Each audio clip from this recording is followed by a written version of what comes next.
Big love, much respect. Give thanks and praise. Welcome back, everyone. Going all over the place today. I mean, we are going all over the place. This is really a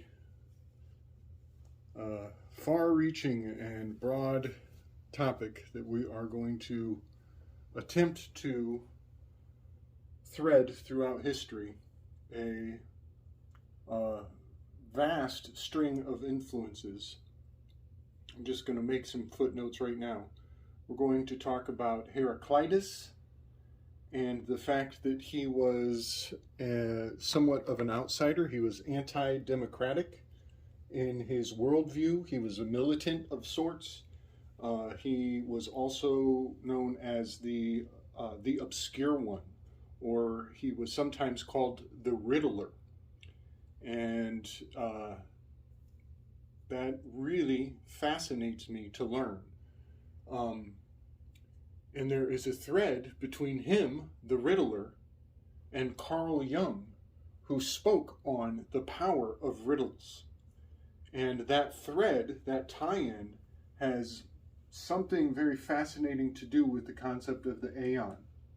And that is the weave that I'm going to try to establish today, going from Heraclitus in his radical worldview, his tendency to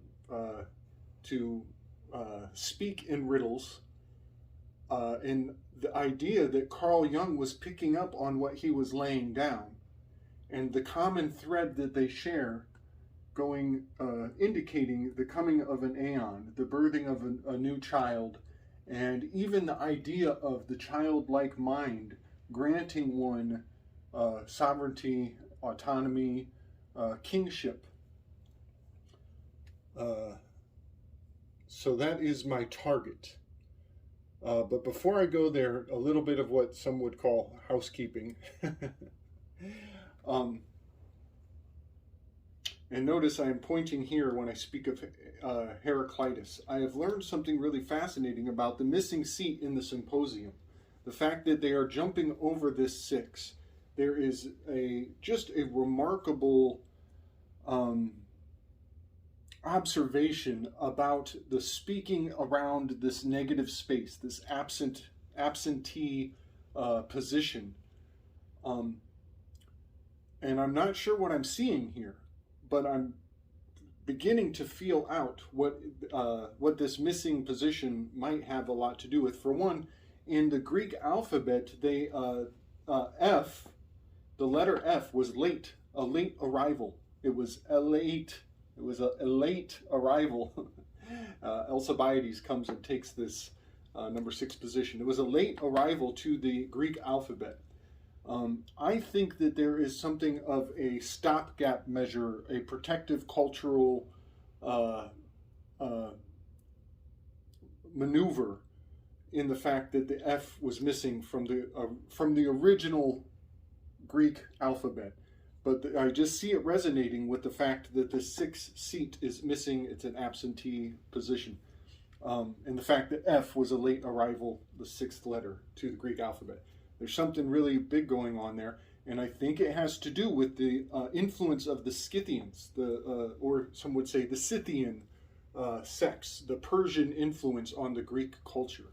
This missing cornerstone, there is something of a profound mystery going on, and the Scythians were master archerers, and so this conversation around arrows and these ideas of love, there is something really remarkable going on, because Pausanias actually speaks of the barbarian mentality and their protective nature around their children, and the fact that those dirty barbarians, those outsiders, those heathens, they do not approve of the Greek practice of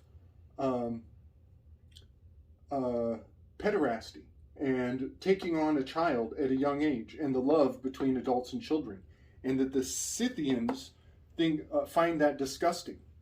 So there is something really fascinating about Pausanias making a line in the sand and saying there is common law for all those dirty barbarians, the uneducated, and up here in the heavenly, one defining difference is that we practice this this pederasty, and we take have love of children in a very different way.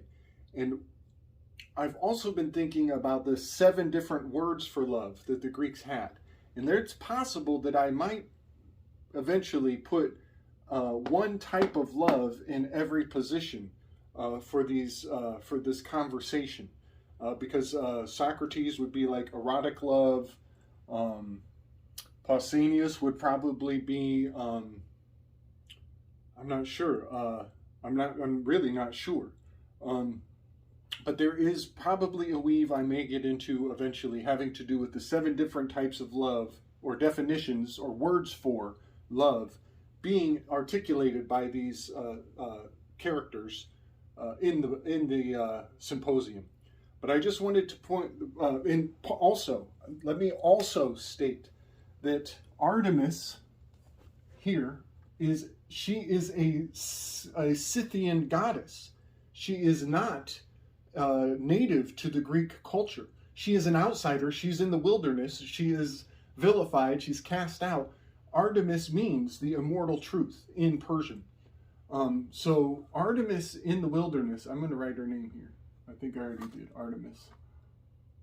Artemis is Diana in Greek mythology when she gets married in. But I just find it just crucial that the controversy around the cultural animosity here is like it's like the answer I'm looking for as I do this project with this 6 having an empty seat. And Artemis eventually, I think I spelled that wrong, R-T-E-M, Artemis, I didn't even put an R. Artemis being in this 6th position, and eventually, I think the Romans come and marry her to Apollo. And a lot of this, these dual archerers, I think a lot of this has to do with expansionism and a central government having far-reaching influence on somebody who is removed from the city. Putting Apollo and Artemis, these archerers, as deities has to do with the central government can hit you with an arrow from far away.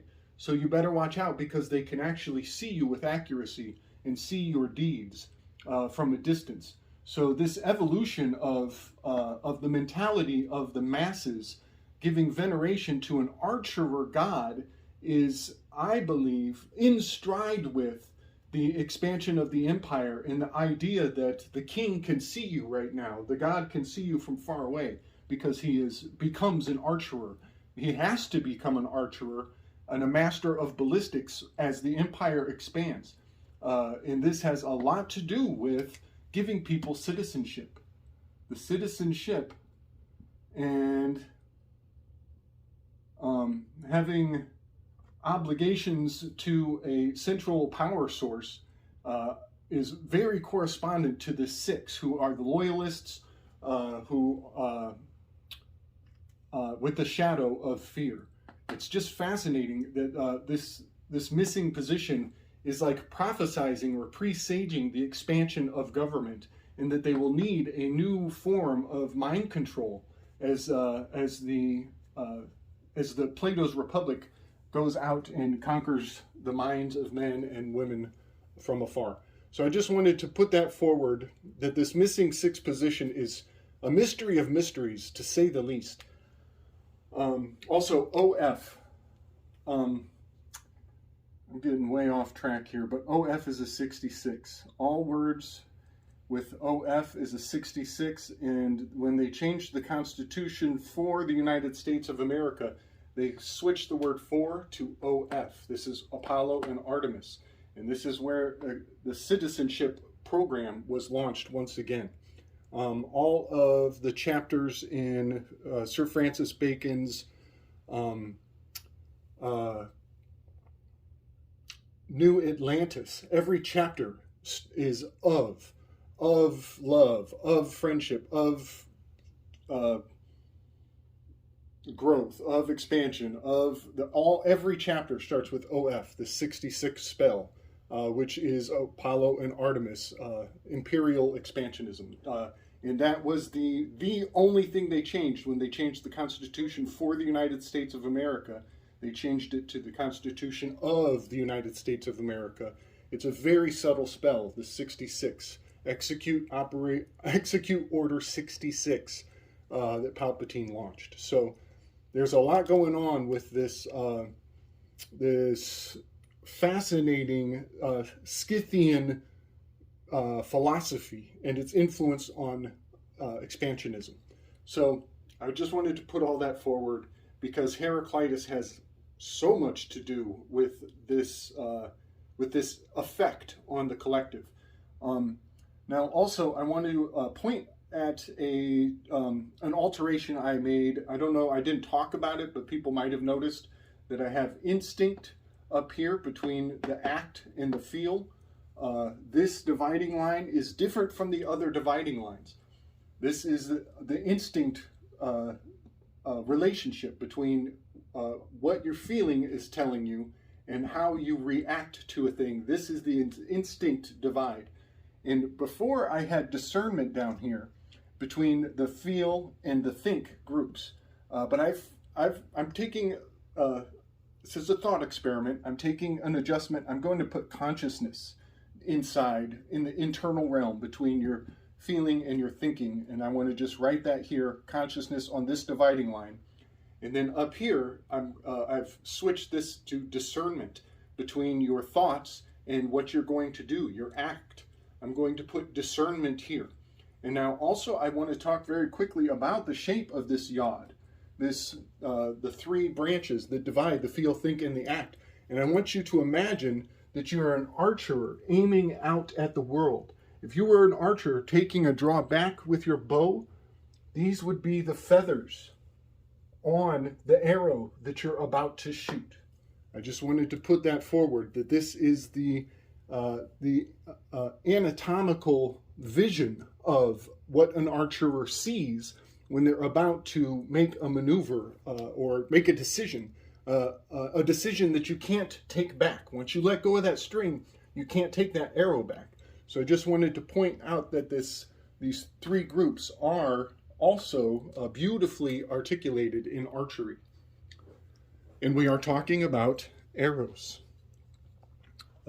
7 forms of love. All right, taking a sip here. All right, we are on station number 2.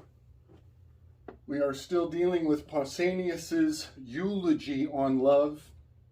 We discussed in my last installation the High Priestess card, how she brings the law, she holds the Torah. Pausanias is a lawyer. He has he's laying down the 2 forms of law, the common law, the heavenly law. He talks about Aphrodite and how there are 2 types of Aphrodite. One is common or earthly, and one is heavenly and ascended. One is immaculately conceived, one is a construct of man. And what is fascinating, and I caught this late in my production on the last one, is how Venus, which is Aphrodite, this Venus sign, Venus has a longer day than she has a year. And it takes Venus 241 days to rotate. And that's so wild. And she also, and her year is 225 days to go around the sun.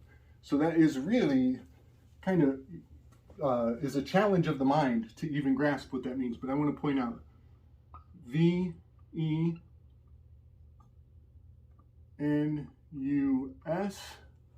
Venus has a 22, is V5, 225 day year to go around the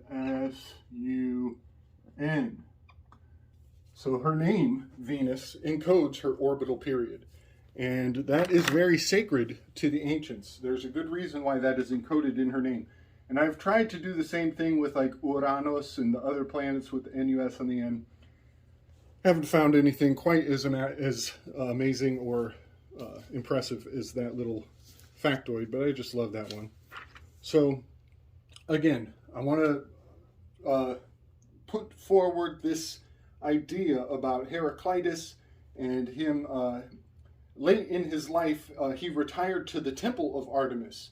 He was invited by the Scythians to become a philosopher or a member of their court, to leave his place in Greece and to come to Persia and become a part of their culture at the higher courts. And he refused that job.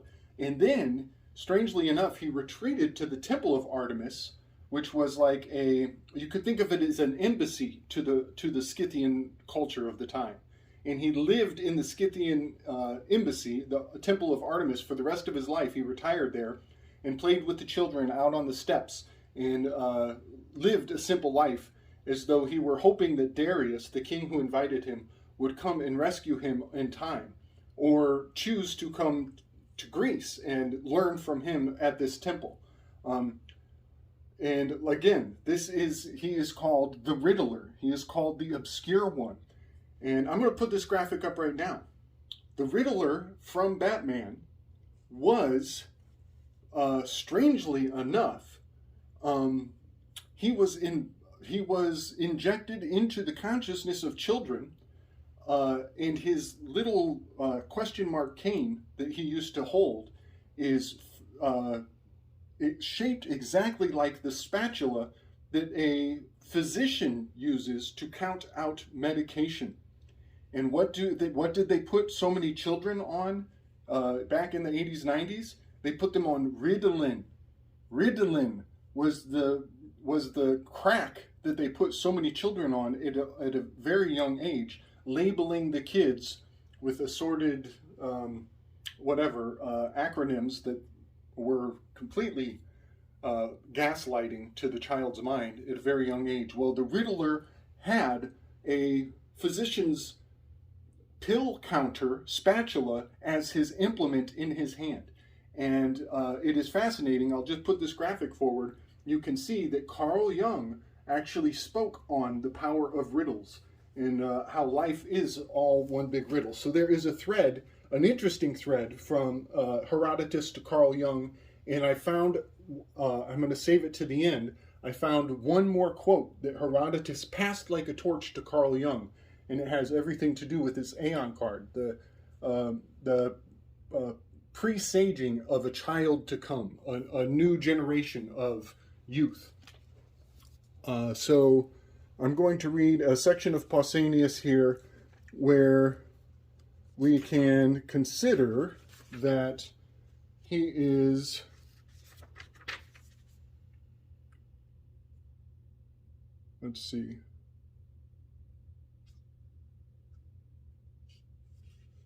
that he is making a distinction between the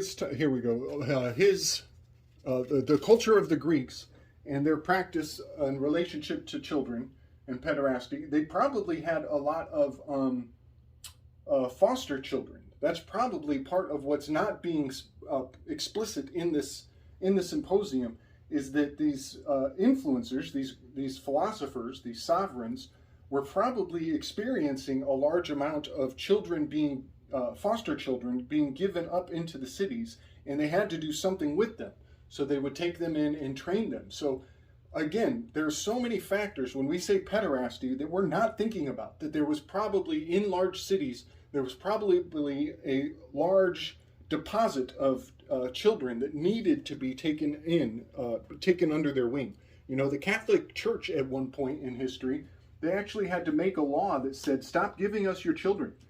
People were conscripting their unwanted young to the Catholic Church to take them in because they were such a charitable establishment. And they had to make it illegal to give your kids to the Catholic Church. And people still did it on a black market. So it's just fascinating to me how complicated these things are and how many presumptions we make right away. We jump to conclusions without looking at some of the details. So I just want to put all that forward. That is probably why the Shaolin Temple has a prescripted response to what they do with excess children. They have to have a way to react, something to put these children through, that is designed for the betterment of the child. And our cultural impatience, we're not patient enough to think about all of the ramifications that lead to these children being taken in by these people in high places. So I just wanted to put all that forward.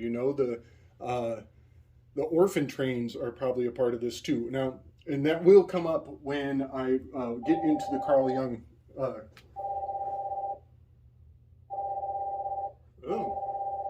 Excuse me. That is weird. That was weird. It's a call from God. He says, don't be so judgmental of cultures that are hundreds and thousands of years dead. Okay, I'm going to read from Pausanias' eulogy on love. He's talking about these barbarians and how they don't want to go to court. They don't even consider representing themselves in court as a valuable practice.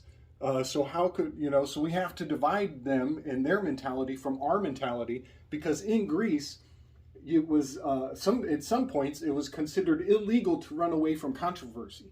If somebody accused you of something, you had to face them. And so barbarians would be like, fuck you, I don't care if you accuse me, and they would just walk away from the controversy. Well, in Greece, it was mandated that you came and faced the controversy head on. So all of these things are very, it's very broad, and it takes a lot of time and learning to become informed on the hows and the whys of these cultural differences of the Greeks and the Scythians, who eventually Artemis becomes adopted. She's like an adopted child into this family of this pantheon. All right. Those who are inspired by the love turn to the male and delight in him who is more valiant and intelligent nature. Anyone may recognize the pure enthusiasts in the very character of their attachments, for they love not boys, but intelligent beings whose reason is beginning to be developed, much about the time at which their beards begin to grow. And in choosing young men to be their companions, they mean to be faithful to them, to pass their whole life in company with them, not to not to take them in their inexperience and deceive them and play the fool with them or run away from one to another of them. But the love of young boys should be forbidden by law because their future is uncertain. They may turn out good or bad, either in body or soul, but much noble enthusiasm may be thrown away upon them. Remember, enthusiasm means to be embodied with a god, to have the spirit of a god come through you. And much noble enthusiasm may be thrown away upon them. In this matter, the good are a law to themselves, and the coarser sort of lovers ought to be restrained by force, as we restrain or attempt to restrain them from fixing their affections on women of free birth. These are the persons who bring a reproach on love, and some have been led to deny the lawfulness of such attachments because they see impropriety and evil of them. For surely nothing that is decorously and lawfully done can justly be censored. Now here and in Lacedaemon, the rules about love are perplexing, but in most cities they are simple and easily intelligible. In Elis and Boeotia, and in countries having no gifts of eloquence, they are very straightforward. The law is simply in favor of these connections, and no one, whether young or old, has anything to say to their discredit. The reason being, as I suppose, that they are men of few words in those parts, and therefore the lovers do not like the trouble of pleading their suit. In Ionia and other places, and generally in countries which are subject to the barbarians, the custom is held to be dishonorable.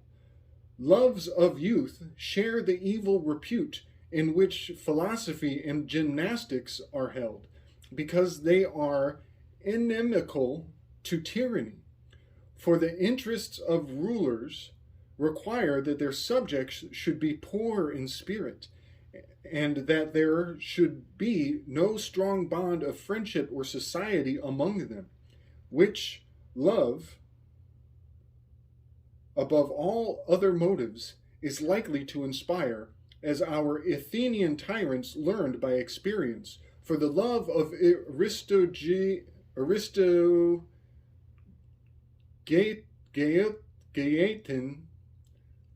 and the consistency of Harmodius had a strength which undid their power, and therefore the ill repute onto which these attachments have fallen is to be ascribed to the evil condition of those who make them to be ill reputed, that is to say, to the self-seeking of the governors and the cowardice of the governed. On the other hand, the indiscriminate honor which is given to them is, in some countries, is attributable to the laziness of those who hold this opinion of them. In our own country, a far better principle prevails, but, as I was saying, the explanation of it is rather perplexing, to say the least. For observe that open loves are held to be more honorable than secret ones, and that the love of the noblest and the highest, even if their persons are less beautiful than others, is especially honorable. That is to say, if you love somebody even though they're not good looking, that's a deeper kind of love, right? I'd imagine.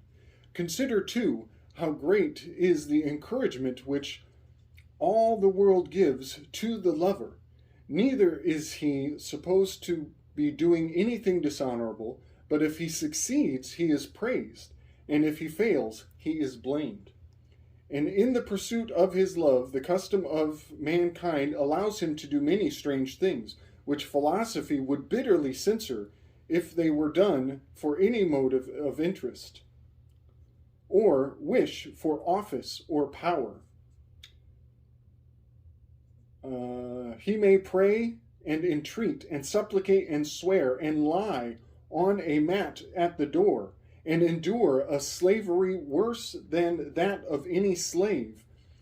In any other case, friends and enemies would be equally ready to prevent him, but now there is no friend who will be ashamed of him or admonish him, and no enemy will charge him with meanness or flattery. The actions of a lover have a grace which ennobles them, and custom has decided that they are highly condemnable, and that there is no loss of character in them. And what is strangest of all, he only may swear and forswear himself, so men say, and the gods will forgive his transgression, for there is no such thing as a lover's oath. Such is the entire liberty which gods and men have allowed the lover, according to the custom which prevails in our part of the world. From this point of view, a man fairly argues that in Athens to love is to be loved, to love and to be loved is held to be a very honorable thing.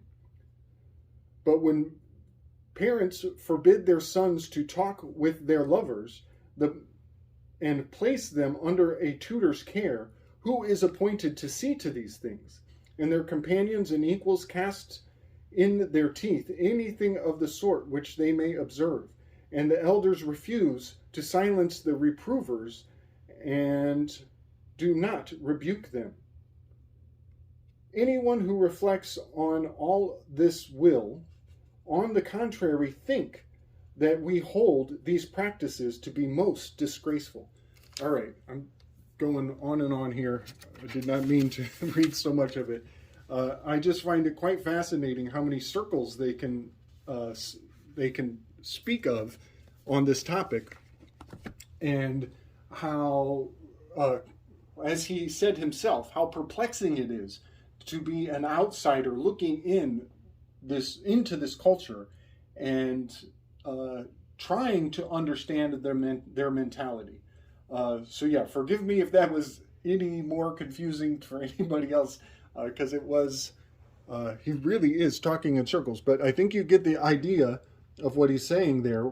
How in some cultures the children. This is before state-sponsored schools. So children would literally be given to a wise man or an elder for to become a steward and a decision maker for that child. And there is a difference in the relationship that the child will have with their I don't even know. See, I'm trying to grasp the idea of what they would call their sponsor. I guess that's the best way to say it. Their sponsor, the person who is their adoptive caretaker. That's the word I want. So all of that fits into this too, which is the giver position. This is a caretaker, a caregiver. That is the personality type of the number 2 station in the Enneagram. And so it is so powerfully correspondent with the character of Pausanias, and the character of his eulogy is a perfect fit for this number 2 personality type in the Enneagram.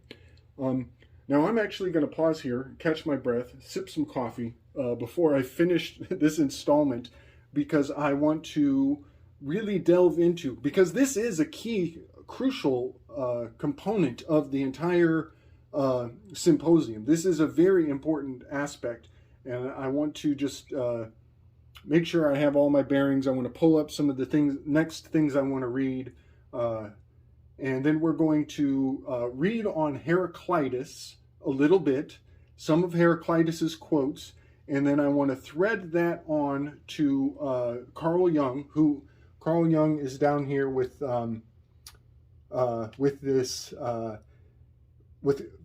Kant. Friedrich Nietzsche called Kant the Chinaman of Königsberg, and that really kind of tickles my fancy because of this conic hat of the Hierophant. There's quite a few other aspects of the Chinaman of Königsberg, but I'm just going to take a break, and then I'll come back. The Panta. Yes, this is Sapantaminu. Apparently the Chinese language and music has a strong fixation on the number 5. 5 is crucial to their systems. So there are so many reasons why this Asian cultural tie-in has a lot to do with the Hierophant, and even Carl Jung and his fixation on mandalas. But I'm just going to pause, and we'll come back and we'll read a little bit of Heraclitus. We'll read a little bit of Carl Jung, both of which were clearly presaging the coming of an Aeon in a fascinating way. All right, big love and respect, everybody. Welcome back. So, man, so many things I want to say. It's hard to stay linear. I have to give up some of the big reveal here.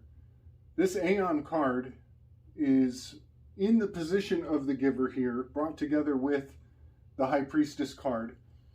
The High Priestess is Hera. Hera is white-armed. She has white arms. She is trapped in a throne that her son Hephaestus made for her, so he can come to her and interrogate her. In my pantheon, I have put Hephaestus in the position of the challenger, because Saturn fell early. Saturn was removed. Cronus was removed early in the story, And so Hephaestus takes on the role of the challenger as he is cast out of Olympus and has to earn his way back. He has to bribe all the gods with golden sandals, and he has to earn his way back into the good graces so he can approach Hera, lock her in the golden throne, the booby-trap throne that he made, and then he can interrogate her. So I have, in my pantheon, I've placed him as the challenger because he is... because he has to earn his way, he has to manipulate his way back into the graces of Olympus. However, the card that is Hephaestus, the tarot card that is Hephaestus, is this Aeon card, which would be the Judgment card. The reason I say that is because it is the constellation Auriga. Auriga is the charioteer. Auriga is Hephaestus. There is a lineage from Hephaestus, starting with Arjun in India, to Hephaestus in Greece, to Vulcan in Rome, to Erechthonius, and then even the Druids have one, Ivan the Terrible, maybe? Ivar the Terrible. So there are incarnations in a chronological lineage that I could go on and on, but that's not what this whole video is about. So just so you know, I have put Hephaestus, Auriga, the charioteer, Vulcan, all in the position of the challenger.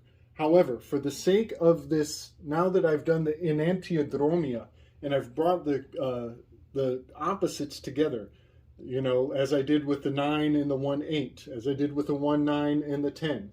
Now I'm doing with the 2 and the 20.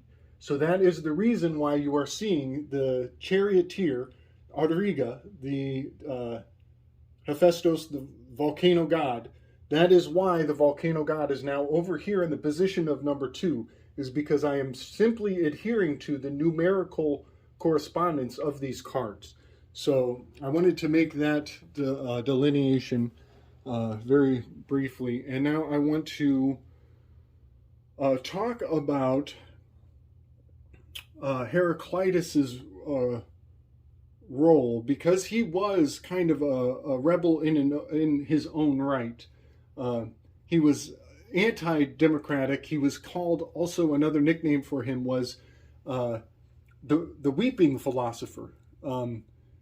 And could be, I like to think that because he's also a riddler, I think he's weeping because he's laughing so hard. I think he laughs so hard, he's mocking the system that everybody is implemented. He's laughing until he cries. Just a thought that I've had on that. And he is antagonistic to Democritus, who is called the laughing philosopher. So the two of them actually generate the two, their archetypes generate the two types of theater masks. There's the frowning, sad, weeping mask, and there's the laughing mask of Democritus. So that's a whole weave I've done before, a little side project I've done. But I just wanted to kind of bring Heraclitus into this conversation because he also has this strange, different type of almost a protective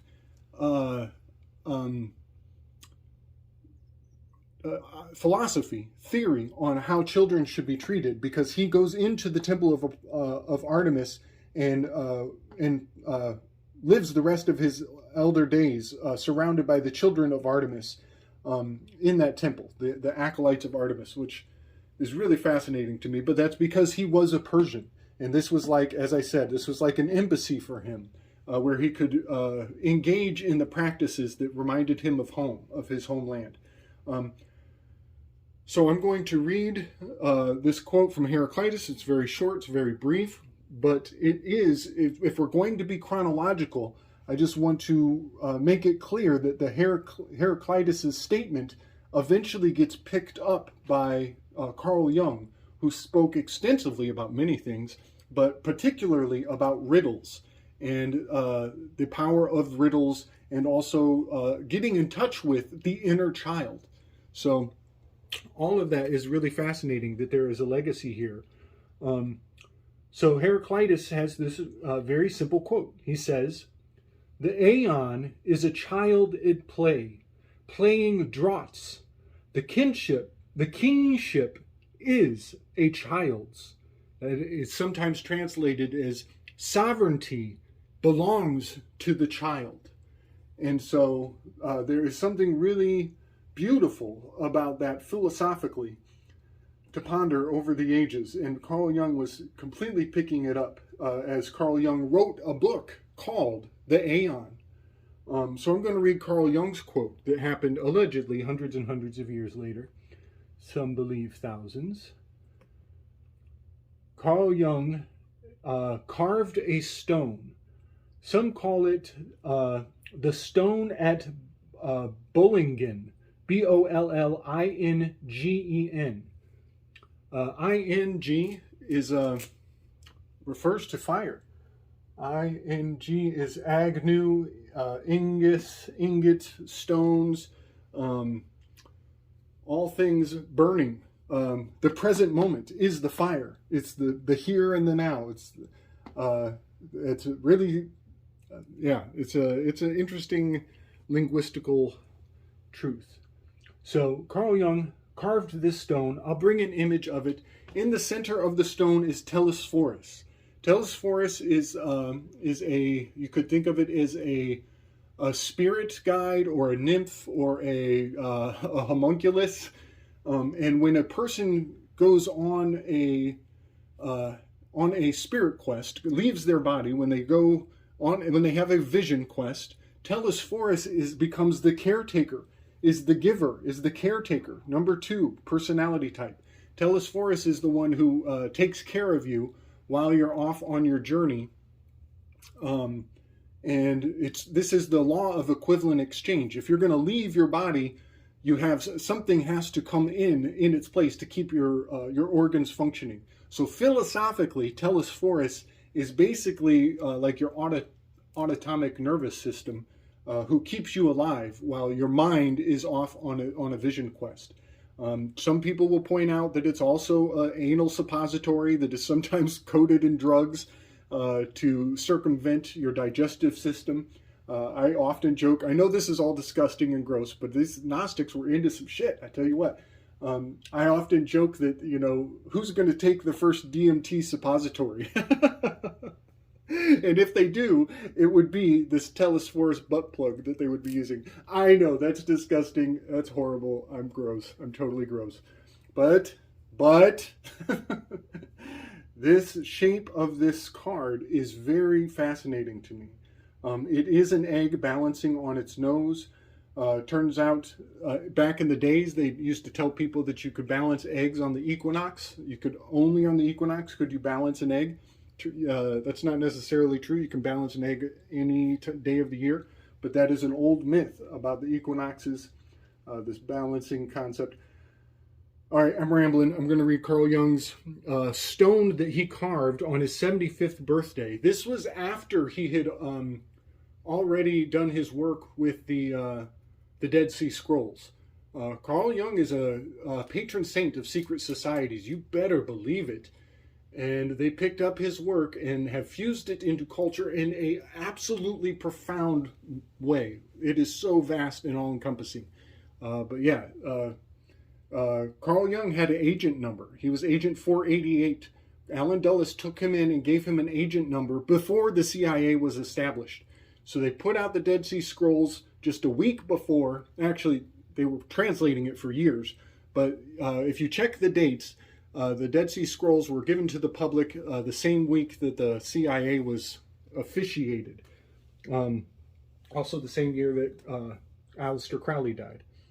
Okay, so on this stone, the carving that Carl Jung put forward, carved in stone, etched for posterity's sake, is, posterior's sake, is, time is a child, playing like a child, playing a board game.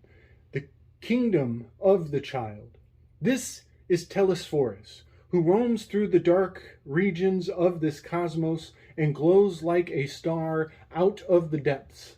He points the way to the gates of the sun and to the land of dreams.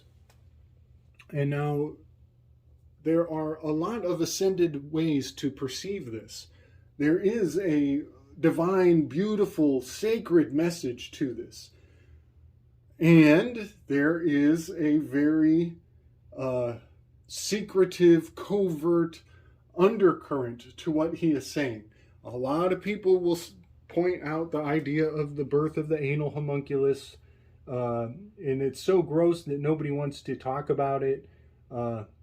That's fine. I understand. We're talking about it. Here we are. We're looking at it. There's a lot of dark material on the table here. I wanted to point out that the Heraclitus' quote, he says that the child is playing draughts, D-R-A-U-G-H-T-S. Some would say that that is checkers. We know that the Masons love their checkered board floors.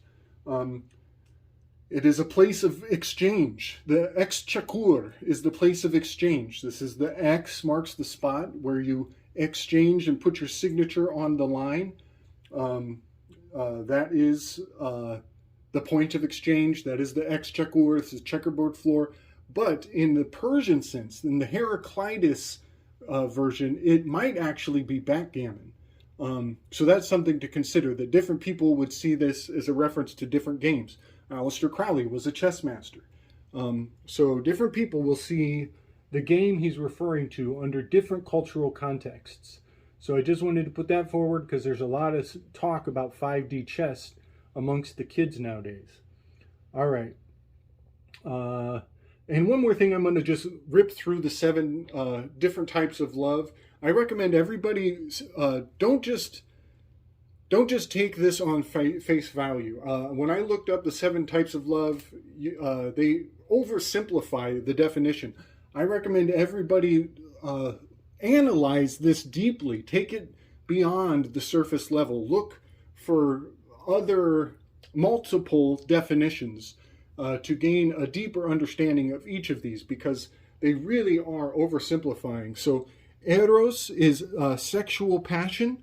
It is erotic love. Philia is deep friendship having to do with teamwork. Ludus is playful or exciting.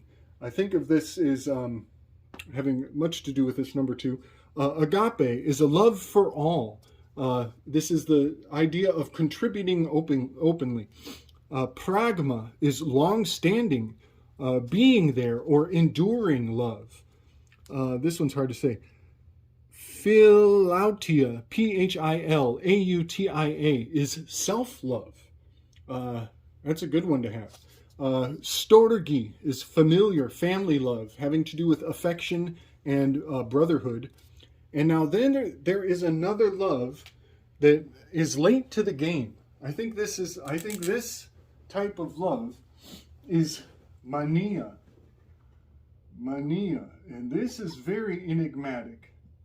And I want to associate it here with this number 6, as it's possible that these sovereigns of the symposium would see outsiders having being maniacs. This is where the origin of the word a maniac is. And this is a person who has unreasonable love. They have an idea that has driven them to a level where there's no more having any conversations. And in fact, if you want to make soldiers do your bidding, you want to instill a mania into a soldier, somebody who is sold to die, sold their soul to put their ink on the dotted line, the die on the dotted line. So that is obsessive love. Mania is obsessive love. So I think I'm close to done here. I need to talk about the artist who has influenced this card. And this could almost be a whole nother show in and of itself. I'm running pretty long in the tooth here. The Aeon card, which, that's funny, I said tooth. Shem is the Hebrew glyph on here, which means tooth. Man, that is really synchronous. Yeah, I think I am. I'm gonna draw a line in the sand right here. I'm going to close out on that, and then I will come back on the Aeon card. We're going to have to do another installment. We're going to talk about Edmund Munch and his painting The Scream, his relationship to Friedrich Nietzsche, and I'm going to try to close off a huge arc here. I should have saved this to the very end of this project, because I do believe this is the culminating aspect of the entire cycle of the tarot and its relationship to the zodiac.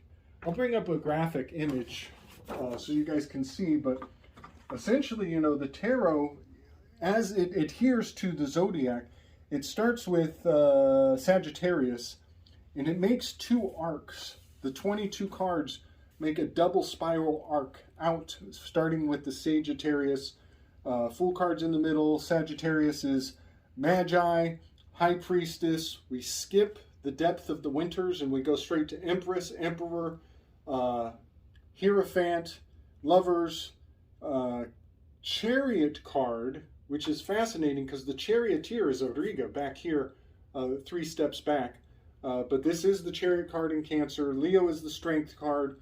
Hermit is Virgo. Justice is Libra. And then we get into the second layer here, and we end up with the Hanged Man and the Death card in Scorpio. We're putting a second layer to Sagittarius, and we will have what is it? I missed the Wheel of Fortune card back in Libra. Wheel of Fortune, Hanged Man, Death card, Temperance card, Devil card. Now remember we skipped Aquarius. That will be the Tower, number 16, and the Star card, number 17, 16, 17, 7, and 8. And then we, second layer here will be the Moon card in Pisces, the Sun card in Aries, the Auriga, the Aeon card, or the Adjustment card in the old tarot decks, the Adjustment card, and then this will be the World card, or Universe in the Thoth deck. That's what it is. And that is the end of the line. So the Aeon is the second to last before the Universe card, which is down here, making the bottom dividing line of consciousness between the feel and the think. So, yeah, my mind goes everywhere at once here. I think of the fact that artificial intelligence is the new Aeon, some might want to say. Active intelligence is what Carl Jung was AI. That was his AI. Carl Jung was proliferating active intelligence, or active imagination, excuse me. None of those are the same as artificial consciousness. AI is not artificial consciousness. Everybody talks about AI as though it has the ability to think and feel. That's not true. That is not true. Artificial intelligence is not artificial consciousness, because machines don't have feelings. All you thinkers, all you number worshipers, you turn your blind eye to your feelings, and that's going to be your salvation. That's what's going to save you, is the fact that you have feelings. You have gut instinct, and that is what defines you and makes you separate, makes you unique and valuable to the world. And you think that it's all your thinking that's going to do it for you. It is going to be your feelings that make you unique, that make you important and significant and give you purpose, because they can replace you in all your thoughts. In fact, they've already accumulated more knowledge than any of us will have access to in a single lifetime. So they've already superseded us here in the thinking aspect. So artificial intelligence is pretty much all in here with the 5, 6s, and the 7s. Interesting that the missing mystery seat is up for grabs, and we're talking about this new Aeon. But their artificial intelligence does not have feelings. It does not have instinct. It does not have consciousness. Okay, I'm going to mic drop on that. Big love and respect, everybody. We'll come back on the Aeon card here in a bit. Much love and wisdom.